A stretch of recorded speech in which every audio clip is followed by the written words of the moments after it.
ಕ್ಷೇತ್ರದಲ್ಲಿ ಐತಿಹಾಸಿಕ ದಿನ. ಕರ್ನಾಟಕ ರಾಜ್ಯದ ಹೆಮ್ಮೆ. ನಮ್ಮ ಕ್ಷೇತ್ರದಲ್ಲಿ ಸ್ಥಾಪನೆ ಆಗಿರುವಂಥ ಸುಮಂಗಲಿ ಸೇವಾಶ್ರಮದ ಅಮ್ಮನವರಾದಂಥ ಸುಶೀಲಮ್ಮನವರಿಗೆ ಭಾರತ ಸರ್ಕಾರ, ನರೇಂದ್ರ ಮೋದಿಯವರ ನೇತೃತ್ವದ ಸರ್ಕಾರ ವಿಶೇಷವಾದ ಗೌರವವನ್ನು ಕೊಟ್ಟಿದೆ. ಈ ದೇಶದ ಅತ್ಯುನ್ನತ ನಾಗರಿಕ ಪ್ರಶಸ್ತಿ ಆದಂಥ ಪದ್ಮಶ್ರೀ ಪ್ರಶಸ್ತಿಯನ್ನು ಅಮ್ಮನವರು ಕೊಟ್ಟರು. ನಮಗೆಲ್ಲರಿಗೂ ಸಂತೋಷ ಆಗಿದೆ, ಹೆಮ್ಮೆ ಆಗಿದೆ. ನಾವೆಲ್ಲರೂ ಬಹಳ ಖುಷಿಯಿಂದ ಇವತ್ತು ಹಬ್ಬದ ಒಂದು ವ್ಯವಸ್ಥೆಯಲ್ಲಿ ಆಚರಣೆ ಮಾಡ್ತಾಯಿದ್ದೇವೆ. ನನಗೆ ಭಾಳ ಹೆಮ್ಮೆ ಏನು ಅಂದರೆ, ಪ್ರಶಸ್ತಿಗೋಸ್ಕರ ಎಲ್ಲ ಸರ್ಕಾರಗಳಲ್ಲಿ ದುಂಬಾಲು ಬಿದ್ದು ನಮಗೆ ಆ ಪ್ರಶಸ್ತಿ ಕೊಡಿ, ಈ ಪ್ರಶಸ್ತಿ ಕೊಡಿ ಅಂತ ಅಪ್ಲಿಕೇಶನ್ ಹಾಕ್ಕೊಂಡು ಗೋಗೆರಿತಾರೆ. ನರೇಂದ್ರ ಮೋದಿಯವರು 14ನೇ ಇಸ್ವಿಯಲ್ಲಿ ಈ ದೇಶದ ಪ್ರಧಾನಿ ಆಗೋಕ್ಕೆ ಮೊದಲು ಇದ್ದಂಥ ಸರ್ಕಾರಗಳು ಅವರಿಗೆ ಯಾರ್ಯಾರು ಅವ್ರ ಕಾರ್ಯಕರ್ತರುಗಳಿಗೆ, ಅವ್ರ ನಾಯಕರುಗಳಿಗೆ, ಅವ್ರು ಯಾರ್ಯಾರು ಅವರ ಪಕ್ಷದ ಯಾರು ಫಾಲೋವರ್ಸ್ ಇದ್ದರೋ ಅವ್ರಿಗೆ ಮಾತ್ರ ಇಂಥ ಪ್ರಶಸ್ತಿಗಳು ಕೊಟ್ಟಿದ್ದು ನಾವು ನೋಡಿದ್ದೇವೆ. ಕೆಲವರಿಗೆ ಬದುಕಿದ್ದಾಗಲೂ ಭಾರತ ರತ್ನ ತಗೊಂಡಿದ್ದಾರೆ.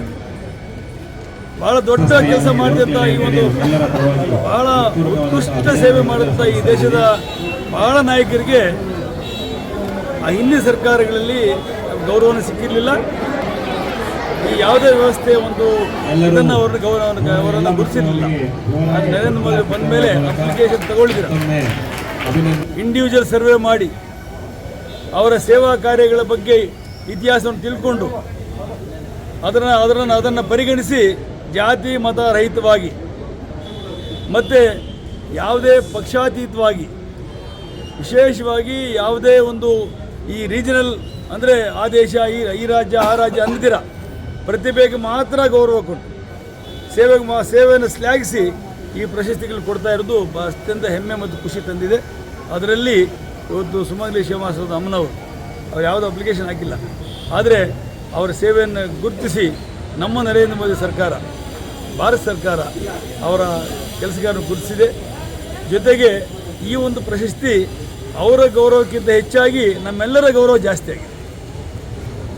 ನಮ್ಮಲ್ಲಿ ಸೇವಾ ಮನೋಭಾವವನ್ನು ಇಟ್ಕೊಂಡು ಅಮ್ಮನವರ ಮಾರ್ಗದರ್ಶನದಲ್ಲಿ ಸಮಾಜ ಸುಧಾರಣೆ ಯಾವ ರೀತಿ ಮಾಡಬೇಕು, ಹೆಣ್ಣುಮಕ್ಕಳ ರಕ್ಷಣೆ ಯಾವ ರೀತಿ ಮಾಡಬೇಕು, ಅನಾಥ ಮಕ್ಕಳಿಗೆ ತಾಯಿಯಾಗಿ ಯಾವ ರೀತಿ ಕೆಲಸ ಮಾಡಬೇಕು ಅನ್ನುವ ಎಲ್ಲ ವ್ಯವಸ್ಥೆಯನ್ನು ನಮಗೆ ಹೇಳಿಕೊಟ್ಟಿದ್ದಾರೆ. ಹಾಗಾಗಿ ಅವರ ಮಾರ್ಗದರ್ಶನ ನಾವೆಲ್ಲ ಕೆಲಸ ಮಾಡಬೇಕಾಗಿದೆ. ಈ ಪ್ರಶಸ್ತಿಯಿಂದ ಎಲ್ರಿಗೂ ಹುಮ್ಮಸ್ಸು ಇಮ್ಮಡಿಯಾಗಿದೆ ಮತ್ತು ಕೆಲಸ ಮಾಡಬೇಕು ಅನ್ನೋ ಭಾವನೆ ಹೆಚ್ಚಾಗಿದೆ. ವಿಶೇಷವಾಗಿ ಆ ತಾಯಿಯವರಿಗೆ ಭಾಳ ದೊಡ್ಡ ಗೌರವ ನಮ್ಮ ಸರ್ಕಾರ ಕೊಟ್ಟಿದೆ.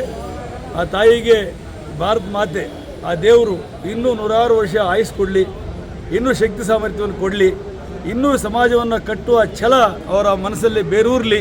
ದಕ್ಷಿಣ ಭಾರತದ ಮದರ್ ತೆರೇಸಾ ಅಂತೆ ಪ್ರಖ್ಯಾತರಾಗಿರುವಂಥ ಸುಮಂಗಲಿ ಸೇವಾಶ್ರಮದ ಅಮ್ಮನವರಿಗೆ ಭಾರತ ಸರ್ಕಾರ, ನರೇಂದ್ರ ಮೋದಿಯವರು ಅವರ ಸೇವಾ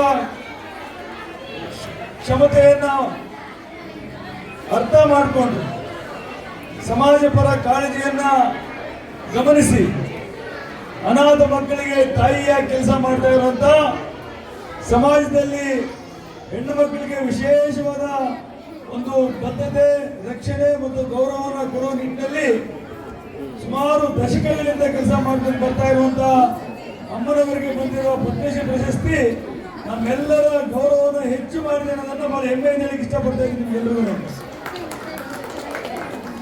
ಸುಮಂಗಲಿ ಸೇವಾಶ್ರಮ ಬರೀ ಹೆಬ್ಬಾಳಕ್ಕೆ ಸೀಮಿತ ಆಗಿಲ್ಲ, ಬೆಂಗಳೂರಿಗೆ ಸೀಮಿತ ಆಗಿಲ್ಲ, ಕರ್ನಾಟಕಕ್ಕೆ ಸೀಮಿತ ಆಗಿಲ್ಲ.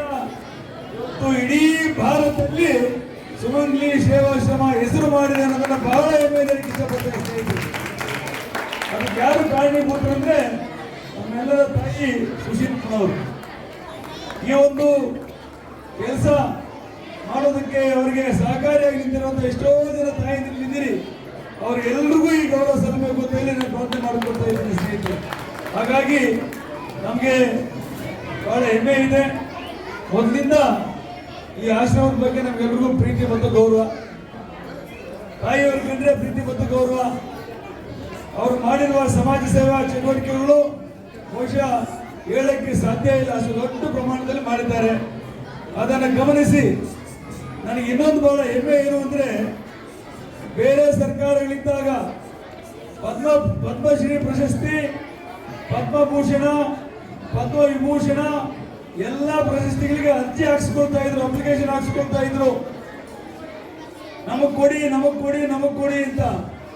ನನಗೆ ಅನಿಸ್ತಾ ಇದೆ, ನನಗೆ ಹೆಮ್ಮೆ ಇದೆ, ನಮ್ಮ ಸುಶೀಲಮ್ಮನವರು ಯಾರ ಮುಂದೆನೂ ಅರ್ಜಿ ಹಾಕಿಲ್ಲ ನಮ್ಮ ಪ್ರಶಸ್ತಿ ಕೊಡಿ ಅಂತ ಹೇಳಿ. ನರೇಂದ್ರ ಮೋದಿ ಅವರು ನೇರವಾಗಿ ಸುಮಂಗ್ಲಿ ಸೇವಾ ಸಂಗಮದ ಕಡೆ ಕಣ್ಣು ಹಾಯಿಸಿ ಅವ್ರು ಮಾಡ್ತಾ ಇರುವಂತಹ ಸೇವಾ ಚಟುವಟಿಕೆಗಳನ್ನು ಗಮನಿಸಿ ಅವರಿಗೆ ಭಯವನ್ನು ತಿಳಿಸ್ಕೊಂಡು, ಅವ್ರ ಇತಿಹಾಸ ತಿಳಿಸ್ಕೊಂಡು, ಅದರ ಬಗ್ಗೆ ಯಾರಿಗೂ ಗೊತ್ತಿಲ್ಲದ ಹಾಗೆ, ಅಮ್ಮನವ್ರಿಗೂ ಕಾಣ್ತದೆ, ಗೊತ್ತಿಲ್ಲದ ಹಾಗೆ ಪ್ರಶಸ್ತಿ ಬಂದಿರೋದು, ಪದ್ಮಶ್ರೀ ಬಂದಿರೋದು, ಇದಕ್ಕೆ ಬೆಲೆ ಕಟ್ಟಕ್ಕೆ ಸಾಧ್ಯ ಇಲ್ಲ ಅನ್ನೋದನ್ನ ಹೇಳಕ್ಕೆ ಇಷ್ಟಪಡ್ತಾ ಇದ್ದೀನಿ ಸ್ನೇಹಿತರೆ. ಹಾಗಾಗಿ ಸಮಾಜದ ಪರಿವರ್ತನೆ, ಸಮಾಜದ ಸುಧಾರಣೆ, ವಿಶೇಷವಾಗಿ ಅನಾಥ ಮಕ್ಕಳಿಗೆ, ದಿಕ್ಕಿಲ್ಲದೆ ಇರೋ ಮಕ್ಕಳಿಗೆ, ಹೆಣ್ಣು ಮಕ್ಕಳಿಗೆ ಈ ಸಮಾಜದಲ್ಲಿ ತಲೆ ಎತ್ತಿ ಎದೆ ಎಬ್ಬಿಸಿಕೊಳ್ಳುವ ಒಂದು ವ್ಯವಸ್ಥೆಯನ್ನು ಕಲ್ಪಿಸಿಕೊಡ್ಬೇಕು ಅನ್ನೋ ಭಾವನೆಯನ್ನು ಹೊಂದಿರೋ ಅಮ್ಮನವರ ಆ ಕಲ್ಪನೆಗಳಿಗೆ ವಿಶೇಷವಾದ ಸಾಧನೆಯನ್ನು ಮಾಡುವಂತ ಅಮ್ಮನವರಿಗೆ ಈ ವೇದಿಕೆ ಮುಖಾಂತರ ನನ್ನ ವೈಯಕ್ತಿಕ ವಿಶೇಷವಾದ ಪ್ರಣಾಮಗಳನ್ನು ಸಲ್ಲಿಸಿ, ನಿಮ್ಮೆಲ್ಲರ ಅಭಿನಂದನೆಗಳು ಸಲ್ಲಿಸಿ ಶುಭಾಶಯ